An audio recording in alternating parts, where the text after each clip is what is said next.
Fucking, and Scotland, sort your fucking life out, lads. Lads, you might hate Tories. We all hate Tories. Posh, upper crust cunts from down south. We certainly don't like them in Middlesbrough. But if I have to pick between a posh southern twat or an insane, self-loathing fucking poison dwarf communist or sexual deviant fat fucker with more chins than the Chinese phone book, communist, I'm sorry, I'll pick the posh, somewhat effete southern bastard. Thanks very much. That's just me. That's just, you lads make your own fucking mind up. But I think you're fucking mental.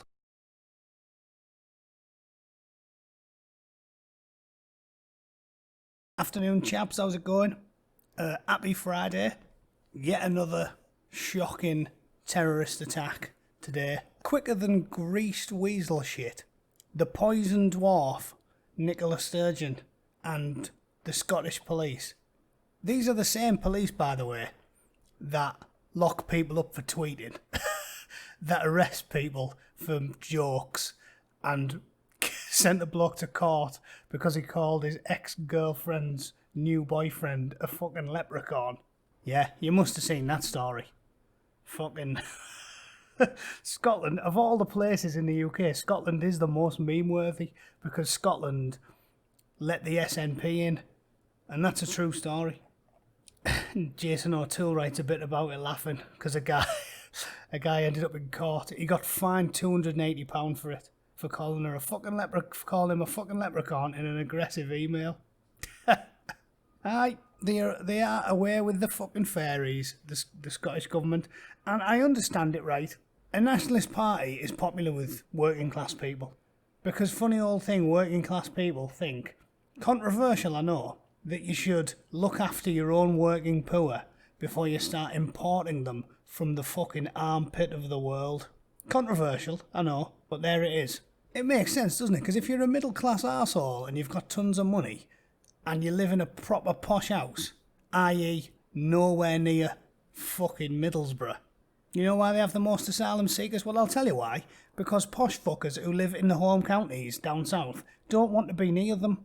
So they send them all to shitholes like Middlesbrough. And then when the likes of J.K. Rowling and fucking Victoria Derbyshire and 99% of the upper crust twits that live in fucking massive houses down south, when they see some people complaining about Somalians queuing up for the fucking dentist and making it impossible to get a doctor's appointment fucking for inside 10 months and taking all the council houses and roasting a fucking goat in the front garden in England, they go, nah, it's all bullshit that. Nah, it's all just racist fuckers. And we had a massive gang of Kurds arrested for fucking people trafficking. But they go, nah, that doesn't happen. It's just a right-wing fantasy. Yeah, cheers. Fucking people trafficking. Kurdish gang, it was organised crime, sex exploitation, fucking you name it. I could fucking go all day with what's wrong with it. And that's why. Or one reason why. We've obviously got plenty of drunk white chavs. But the ditch all of the people they don't want in fucking leafy shires straight in the borough. It's a fucking known fact. So anyway, nationalist parties, popular working class people. Poison Dwarf, Nicola Sturgeon, rode on that coattail all the way to the bank.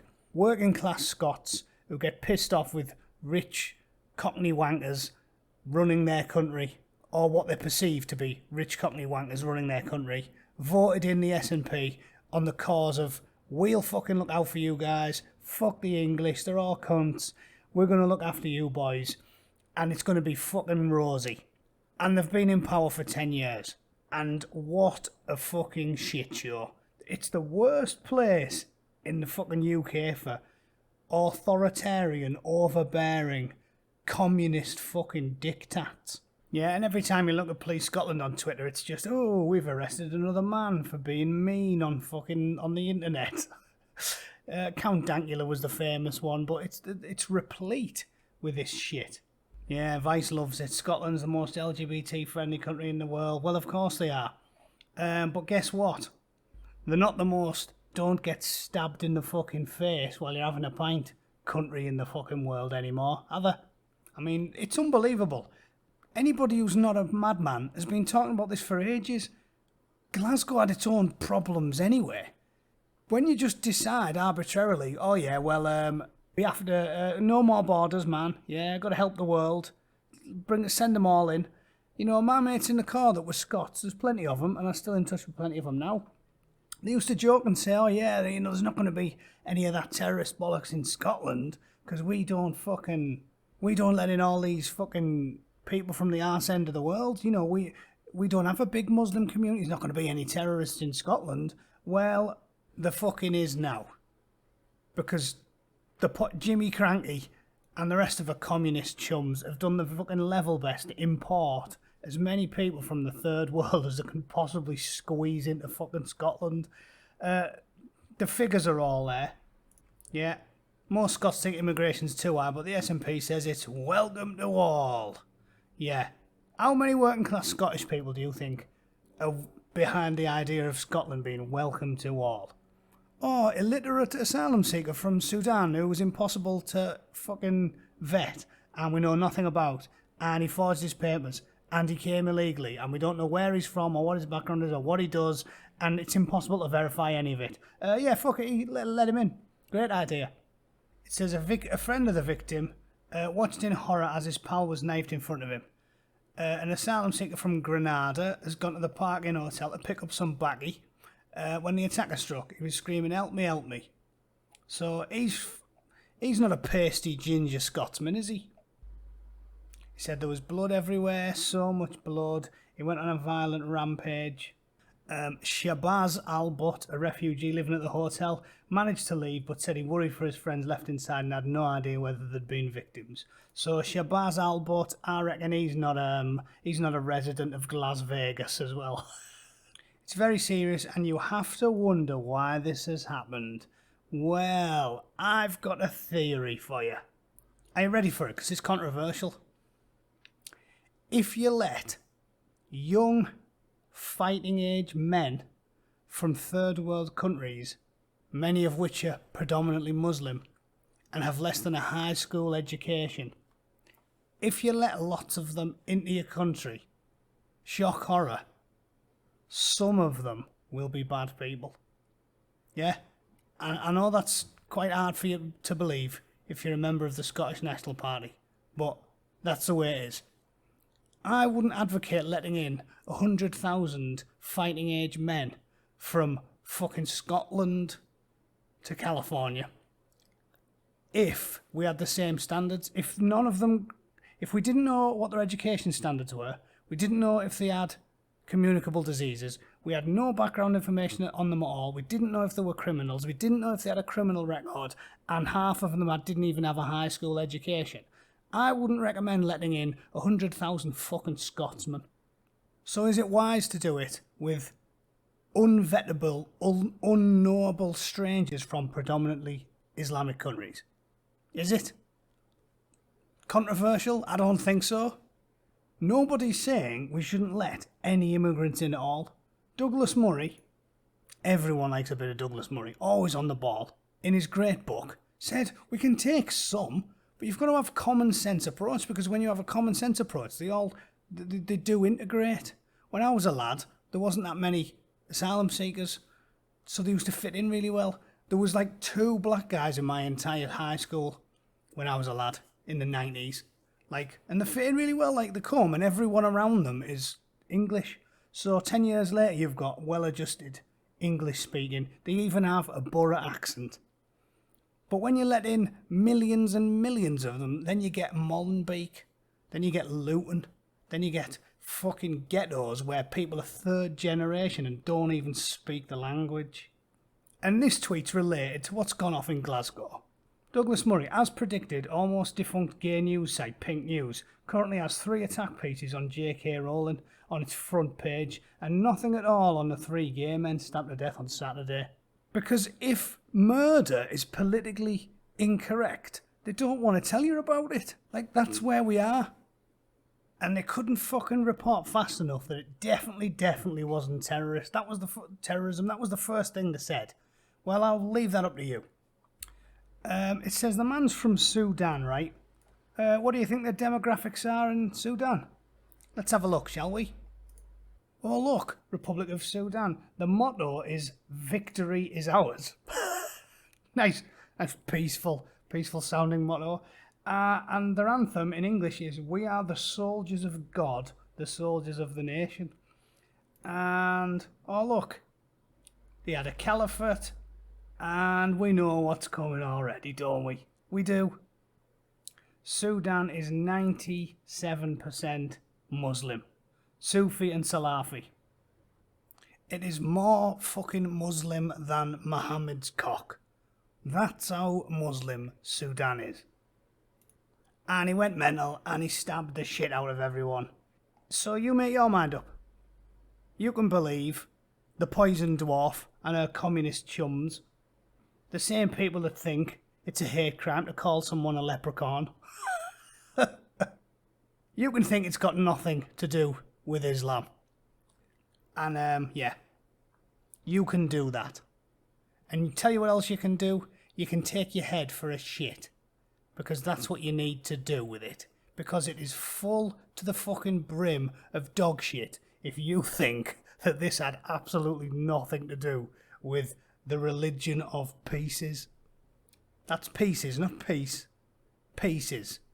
Because when you let a few million fuckers from Sudan come over, guess what happens in Glasgow? There's a piece here over there, there's a piece here over there, and there's a piece here over there. Fuck me. And the other thing, while I'm on, go back to Douglas.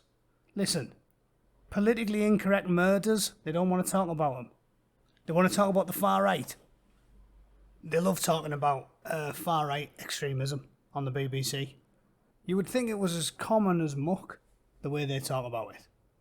Yeah, and when there is one, like the guy who fucking went around the mosque in New Zealand, it's top of the headlines for 2 weeks.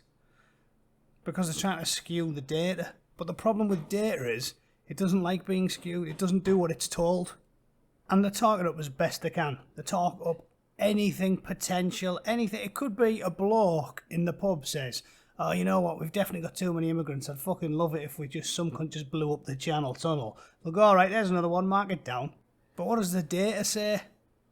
Not the BBC's fucking data. "Oh yeah, it's all separatists and fucking right and left wingers." I mean, it's hardly any jihadis. Look at all that far-right extremism. Fucking hell, there was loads. Well, I'll tell you what. Just like with COVID-19, I don't care about projections. I care about actual casualties. Let's look at them. Yeah, obviously we had fucking Anders. Mad Anders. Mad Anders killed 77. There's a pretty big one. But what have we had since then? And I won't even think that counts as terrorism, does it? That was flying over a war zone. Then we had Al-Qaeda.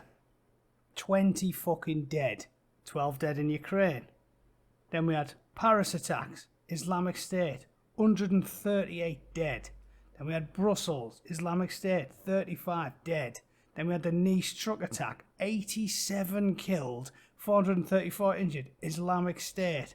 Berlin Christmas market, 12 dead, Islamic State. Manchester arena bombing, blowing up little fucking kids, 23 killed. Salman Ramadan Abedi, Islamic extremist, moved here from Libya. His fucking parents were jihadis and the British government demonstrating the sexual awareness of a goldfish wearing a fucking hijab. Let them move there anyway. Let them move in. And for every year they lived there, they lived in England for 23 years, and for every year they lived there, he killed a fucking kid. Well done, British government. Then London Bridge attack, Islamic State, another 11 dead. Barcelona, Islamic State. It never fucking ends. And all the BBC want to talk about, far-right extremism. What's their fucking death toll, lads? How many have they killed in England? About fucking 4 since 1990. Fuck me, you can't make this shit up. This is what we're worrying about. The cunts who don't kill anyone, yeah, I can see why we worry about them. I'm always shitting myself thinking about things that don't kill me. Always. I wake up on a morning and I don't think, fucking ISIS or AIDS or nuclear war. I think puppies and clouds and friendly lollipop men. Fuck, you couldn't make this shit up. So yeah, no one wants to talk about them poor cunts who got killed in Reading. No one's going to remember their names because they were a politically incorrect murder. And nobody wants to talk about Manchester Arena anymore because that was politically incorrect murder. And nobody wants to talk about Charlie Hebdo, politically incorrect murder. And this one's going to be forgotten about as well because it's a politically incorrect murder.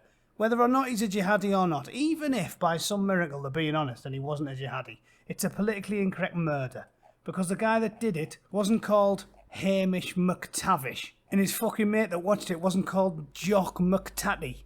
It was fucking asylum seekers. It was an imported problem.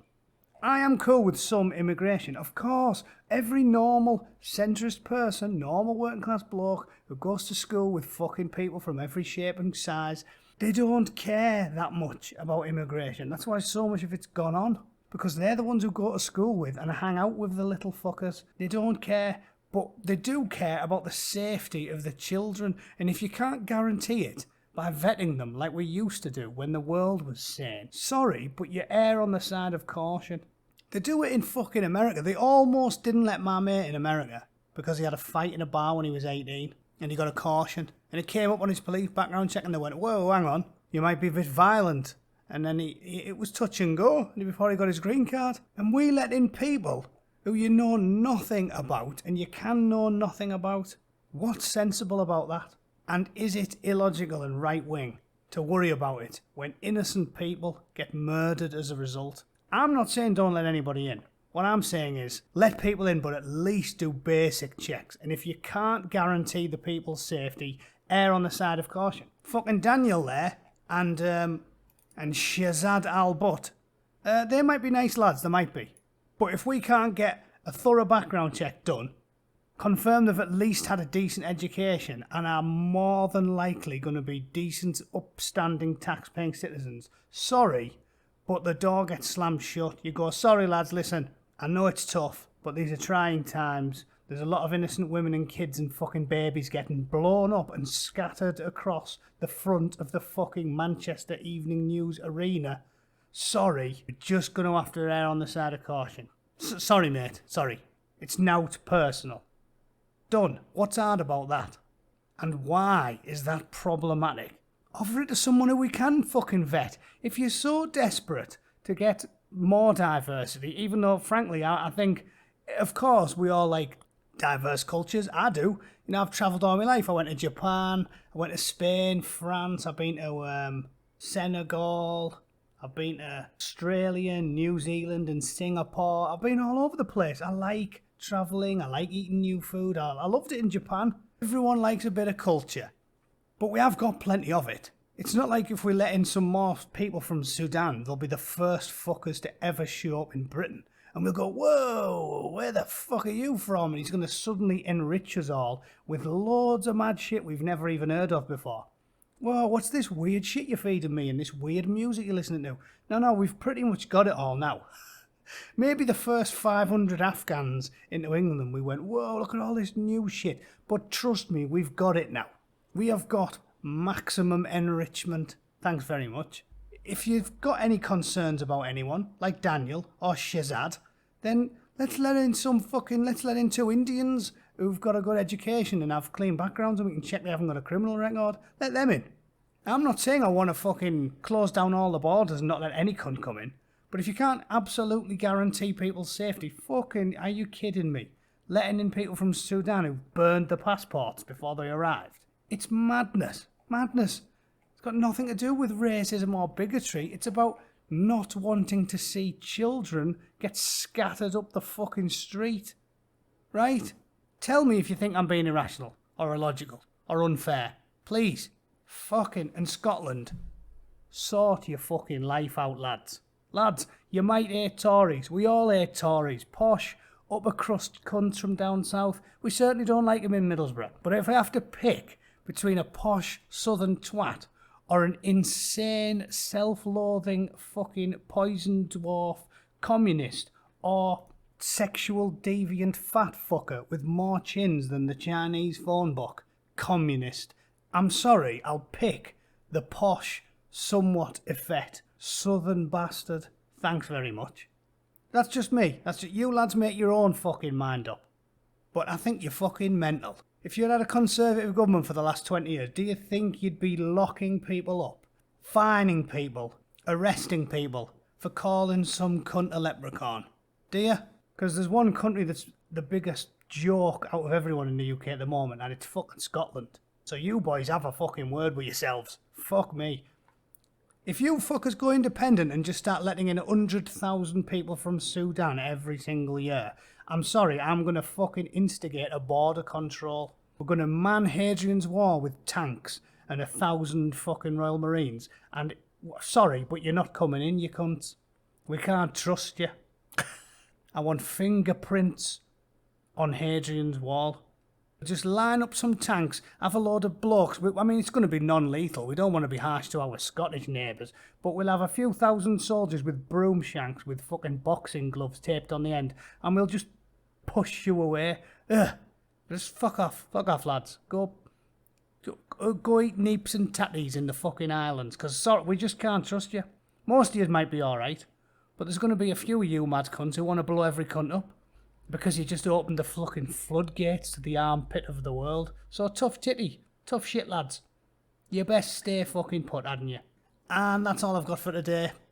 I'll see you fuckers on Sunday. Cheers.